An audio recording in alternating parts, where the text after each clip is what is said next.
This is Brother Ron, and welcome to We All Be News Radio and TV, the news-free Dixie for the 21st century.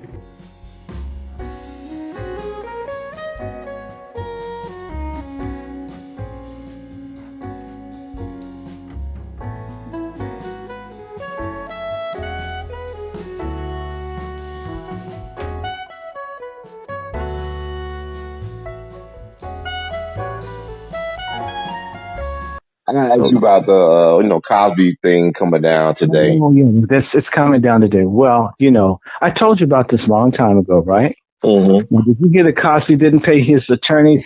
He didn't pay, I think, the guy Garagos, the one who's supposed to get Michael Jackson off. Yeah. Not Garagos, it's another one. The one with the white hair. I know you're talking about. The one who got him out last time. The one that looks like Meryl Streep with white hair. Yeah, I know you're talking about. The one who was Michael Jackson hair for his last trial. Yes, but he does look like Meryl Streep. Yeah, I'll give you that. Go ahead. Okay. Look, I'm hoping that Cosby gets probation. But you heard that the judge refused to recuse himself, and they've done everything. They really want to put a blade in Cosby, okay? They really want to punish him. And so I'm hoping that he doesn't have to spend the rest of his life in jail. But I have a feeling they're going to do something like 3 to 5. And I'm hoping not. In my spirit, first and foremost, I was mad. I don't know. Remember when I was back in the rape? Yeah. I was mad because it's like, damn, Bill, you said all that stuff about family you don't talk to or have notes, And, then you start to look at the trial and say, man, I got to be bigger than that. This is your people, man. You can't, he's done a lot of great stuff. I'm certain there's some asshole in him. My father, I love my father, but the men in this family, they're all assholes. They are. They're great men, they're assholes. So there's some asshole in Bill Cosby. I'm certain it's there. There's some asshole in all of us. Mm-hmm. And I'm not just talking about where the doodle goes out. I'm talking about just asshole in terms of that. So I don't know, but I don't want to see him get it. But I'm feeling like I'm hoping for probation. I'm hoping for some like 10-year probation, a community service. I just don't think that they're going to be merciful to Cosby. I think they're going to teach him a lesson, and all the people are going to be dancing on TV celebrating. There'll be all the black lesbians and all the little coons, females who have white women or white male lovers celebrating their victory. But Cosby, he's never, this entire time you and I have been talking, has never said black people, they're not going to give me justice, but I didn't do this. I need your prayers. I need your support. You guys matter. The pound cake, I'm talking about a specific thing, but that shouldn't justify me not getting a fair trial, blah, blah, blah. He's never come and says, I need you, sisters and brothers. Brother, I call you when I need something to help me, right? Mm-hmm. We're never going to get anywhere as strong individuals. We'll only get there as strong people. That's why, we had this, gathering of people who are believers who tried. I'm trying to find, you see me on the phone, I'm there trying to find people because I'm completely incapable as an individual to do but so much. But if a group of strong people with vision, we can do something. Cosby trusted in the Boule coons, and they've let him know that they let anybody down because they don't give a damn about anybody. In reality, the only people that are going to be down for you are that bottom 80% of black folks. There's a good number of them who don't have to be rich. They've never bowed down to white power, no matter how many opportunities and things they've cheated, they've been taken from them, or they've been through. They're still true to certain principles as black people. Those folks are golden. And I talk to people from all over the world, Africans, everybody else know if you meet a good, righteous African American, they're second to nobody. I believe that Cosby surrounded himself with yes men and women and other things, and real people who might say Cosby, it's effed up to get that big high-priced lawyer from California. Why not get a local person that can fight? Why not do this? Why not go to a couple of churches? Why not pray? Why not go somewhere and repent and say I was a hoe, but I didn't rape that woman? Right? Mm-hmm. Just small things that you could do. I know what it's like to be accused of raping someone or sexually assaulting someone. And when the first thing other people know is I didn't do it, I went and called and says, no, never. I never hit it. I never tried to. I was nice to the person. I never put my hands any place that could be construed on trying to get it. That person's lying. You've got to do certain things when you're accused of something sexually. If you don't do that, then you leave it open. Bill Cosby has been let down by his publicity team. They haven't reached out. They could have gotten these people. There's no online fight or defense of Cosby. It's only one story. He's being done in by people close to him. And I only think maybe 5 p.m. tomorrow, if there's some crazy sentence, well, he may think and say, could this have been done differently? And the question will be, who can even talk to anybody? Because, these black folks have gotten so high on their level. Like when I went to my pastor to try to warn him, hey, Hillary and them have a trap for you, and Gaddafi and Libya don't go. But I was nobody, even with this understanding, to say anything. Imagine if I had something to tell you, brother, mm-hmm. and you says, well, you're not a medical doctor. You can't share this with me. Like, I've got a friend who's in Jackson. I had a vision for son being murdered by either a policeman or someone, a black person in Jackson, Tennessee. I told her, and she went off on me. Do you know he got shot dead about the same time of the year on the same street that I told her on? Mm-hmm. She knows and I know, and I'm not trying, I feel so bad. The one, it was to prevent it from happening. If you ever saw that movie Denzel Washington was in where he could go back in time and undo stuff. Mm-hmm. We've got wise people in our environment, brothers and sisters, our Dick Gregory's, our Joe Browns, these people who see stuff. If you listen to them, if you talk to them, even when things are arrayed against you, you've got a capacity, at least a counter plan. Do you get where I'm coming from? You can do something. Mm-hmm. If you know, you just get blindsided. But you've got to have your ear to the ground and be open to people. I've had people do things to help me, people I didn't even know, but I have to be receptive. Sometimes there's some jackasses, you weed them out. Mm-hmm. But sometimes there are people you don't know, they've got something that's just for you. You don't know who sent them your way. And if you're like, well, you're not in social media, you're not an entrepreneur, I can't talk to you, you're right. And you miss that. Are you feeling me? And so Cosby has to reconnect in a real way to his people. This could be a blessing in disguise, because if they say Bill Cosby gets 20 years, there's going to be a cry from black people across the country. People are going to say, oh no. We often wait, we're reactive instead of proactive. If they say 15 years, if they say 30 years, which means he dies in jail, some people are going to finally want to know what's been going on. Are you getting where I'm coming from? Yeah. And it may just take Bill Cosby. Oh God, this hurts.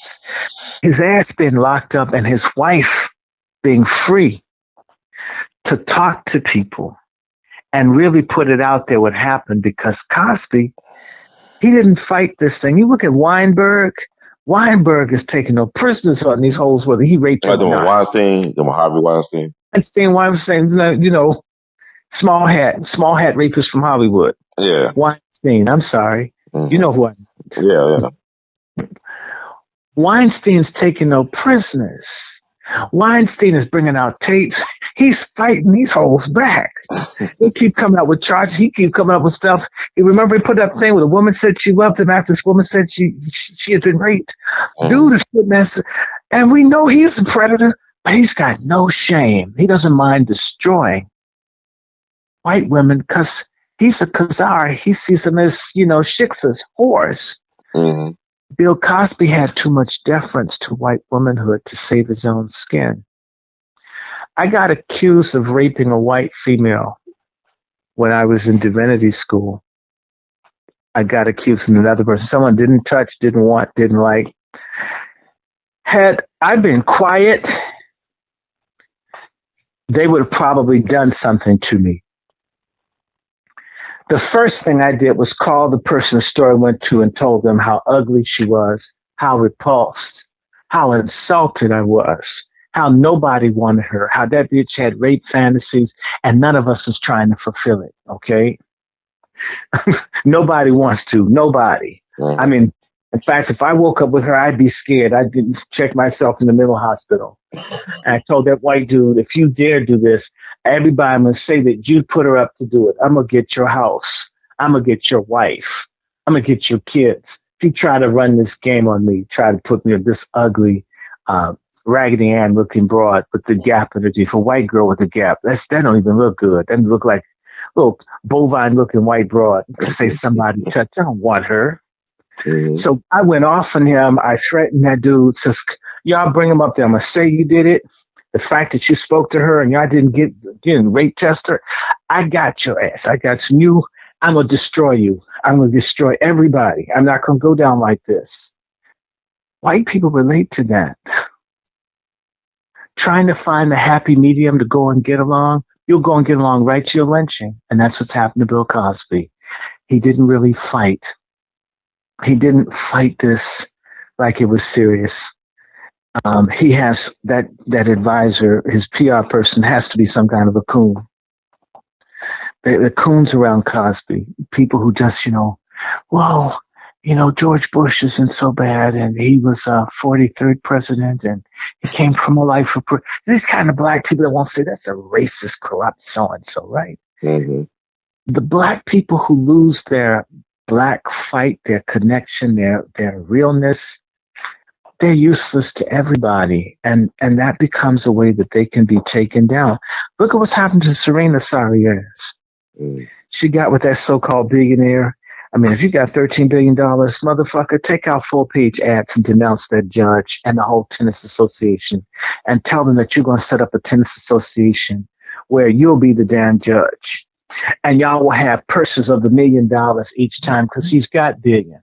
Do you realize how many people would want to be in that? And we're going to change the whole system how we classify who the best tennis players are. You got $13 billion, so you say, then give $1 billion to Serena, invest in your woman's career. Well, weak cracker, wait until she's showing pregnant to marry her. Do you think he respects her? Look at how her game has gone down, and look at how he's putting out tweets. You're a billionaire. You own Reddit, bitch. You could have done all kinds of stuff. When you marry one of those cave boys, they don't want to fight for you. They don't love you. Mm-hmm. So caught up in the fact that somebody white's laid up with her. Shoot, you almost had someone white. Common's white as him, and Common's not as weak as he is. I mean, shoot. And Common looked better with no hair. I mean, look at that. I mean, look at how pale. I mean, it looks like some albacore tuna with some wig on it. And look at how her game has gone down. They're pushing back against her. She's losing everything. Tiger Woods was a winner till he got with that Swedish hoe. When you sell out your people, when you move and try like be universal, yes, black is already universal. We got shipped all over the world. I got family on every continent except for maybe Australia. Actually, I got a close friend who grew up, almost had family. Well, almost. I did have a black Australian, South African girl, almost had family in Australia. I have family in every continent except for the South Pole in Australia that I'm aware of. Mm-hmm. Oh, and I may have them there too. I just don't know. What's not universal about the black experience, right? Mm-hmm. Isn't Michael Jackson universally recognized? Isn't Mahalia Jackson universally recognized? Isn't James Brown universally recognized? Is Lionel Richie, Stevie Wonder, Aretha Franklin, Cal Basie, Duke Ellington. Okay, just you name it, Michael Jordan. We're the most universal people in the goddamn world, and yet we somehow think, well, black isn't universal. It's got to somehow be denatured. Says who? Says who? Says when? Right? Isn't Beyonce universal? Right. Right? Diana Ross universal? We could just music alone. Herschel Walker. We could just go through all the athletes and stars and people, and everybody's universal. Harry Belafonte, universal. Lynn T. Price, universal. Marian Anderson, universal. We've been universal when we were segregated. Frederick Douglass, universal. I mean, the Fisk Jubilee Singers, universal. We're the most universal. I mean, think about it. What makes things more universal than culture? Isn't fried chicken universal? Aren't potato chips universal? Beans and rice universal? Kitchen cooking? Popcorn, shrimp? You go all over the world. You show me how much stuff we're eating from other places and compare that to how the African American culinary thing is worldwide. They don't call it African American, they say Southern cooking, but who the hell did the cook? Catfish and cornbread, that's everywhere. Barbecue, Southern barbecue, we should say West African via the American South barbecue. Very universal. Where's Lauryn Hill learn this stuff from? Where did Seal learn it from? Where did Jonathan, what's the guy from South Africa? I think Jonathan Edwards, I may have his name wrong. You know, I'm talking about the one that had the song Lies. You got all these people from all over the world singing. George Michael, who do you think he's listening to? All these, I don't care how they end up, who was Elton John listening to? Who were the Rolling Stones listening to? The Beatles, everything they got. Who are they watching? Who made, did you know, in fact, I learned this from, what's his name, from Dick Gregory. Who made John Wayne a star? Never fed you right. Got you. Who represents America more than John Wayne to a certain generation of people? Right? Sinatra, who was his favorite singer? There you go, Frank Sinatra. Billie Holiday. Okay. In case you didn't know that. Billie Holiday is his all-time favorite singer. I'm trying to do this like Billy would do it. White male trying to imitate a black woman and wasn't afraid to tell anyone. Who's more identified with American music back then than Frank Sinatra? And who is Glenn Miller imitating other than he's trying to be a white Louis Armstrong? Elvis Presley, who is he trying to be? Ike Turner. He's trying to be Big Bill Brunsley, right? All the stuff that you identify as American, no matter how you cut it or slice it, it ends up being black at its core. And we're not universal. Sit down. Sears and Roebuck, mail order. Who's Roebuck? Right? It's just the Ford. Where did Ford get the car from? Right?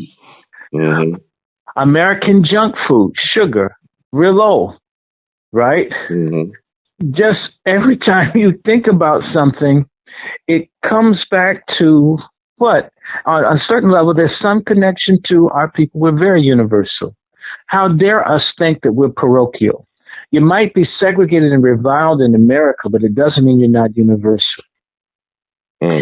Absolutely does not mean that you're universal.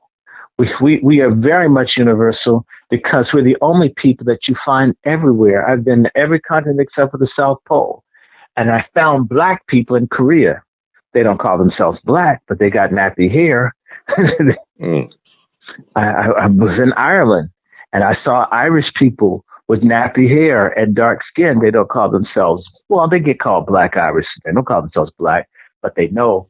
I met them, and they have to smile and say, yeah, I'm looking at you. I know why you're looking at me. We are the darkest people walking down the street. I was in Iran at the Shah's house. There was a guy that looked like Byron Allen from Real People. Yeah. And he stopped and he smiled. And yes, I'm a black Iranian. We took pictures of me. Yeah, I'm black. I'm people. No, I'm from here, right? Everywhere I've been, Asia, I've found we're the only people there everywhere. So where did this idea come from that we are parochial? The only people who have recently branched out and gone everywhere are the ones who have created all the problems. In fact, they're so parochial wherever they go, they destroy all the cultures and take their stuff and impose it on everyone else, and then don't even want to share it. And then make fun of how you don't speak the very language they won't teach you as well as they do. As if you're supposed to somehow know it just enough to be my slave, but not enough to converse with me. Mm-hmm. Okay, so that's who's parochial. You show me a black people that went all over the earth destroying people's religion and culture and agriculture and systems. Just everything had to be destroyed. There's no way they could work with it. You're universal because there's no way you can't go where you can't blend. Okay? You've got a huge black community in Copenhagen, Denmark. I don't know if you've ever heard of it. Mm. It's those huge, maybe 10, 15,000 people. They're loved by the Danish people. The Danish don't like the new Africans and others that come over. They like the black Americans who came over. They could blend. You don't even know they're there. You don't hear about racial incidents because they've come in, made apart, people like them. You got black folks in France. They've been there 100 years. Nobody complains. They're in Tanzania. They're blending.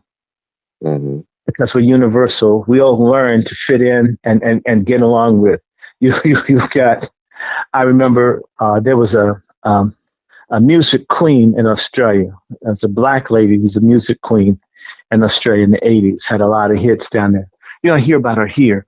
Wherever you send us, we become important. Take Dennis Rodman's whole ass father, who has maybe 100 children. Mm. He fits in just fine. Put us anywhere, and we blend. And don't push other people out and make them unwelcome in their own land of birth, but become a part of them. You get where I'm coming from? Yeah. You take Matthew Henson's descendants that live up at the North Pole. They still like Matthew Henson. They still hate the white people he came with. Because the black dude could blend, was friendly. In fact, the woman was determined to get pregnant by the black dude so they could have one. And travel anywhere as a black man and see how fast folks are running. I mean, you have to have a padlock on your belt. Folks trying to keep something when you're gone. Mm-hmm. Because you're universal. And you go to certain places, and if you do find hatred, it's usually the males who don't know how to relate to their own women. Okay, if you learn anything about Germany, about the riots and things that happened there with the white guys, both German and American, that couldn't even relate to their own white women, that didn't want the black guys anywhere because they couldn't compete. How can you be in the land of Hitler and you can't even relate to your own white woman? Mm. You got white skin, racism, all this stuff stacked up, and you can't relate. And that's why most mass killers are white dudes that can't get none. Yeah. Big gun, small penis, inflated sense of importance, and nobody agrees with you. All you know how to do is pull the trigger because you can't get an erection. Anyway, let me stop there. Oh, Dr. Shaw, thank you on behalf of We All Be and the family. We love you madly in the words of Duke Ellington. And keep on producing and pushing. Thank you, my brother. Peace out. Peace out. Peace to you. All right. Peace.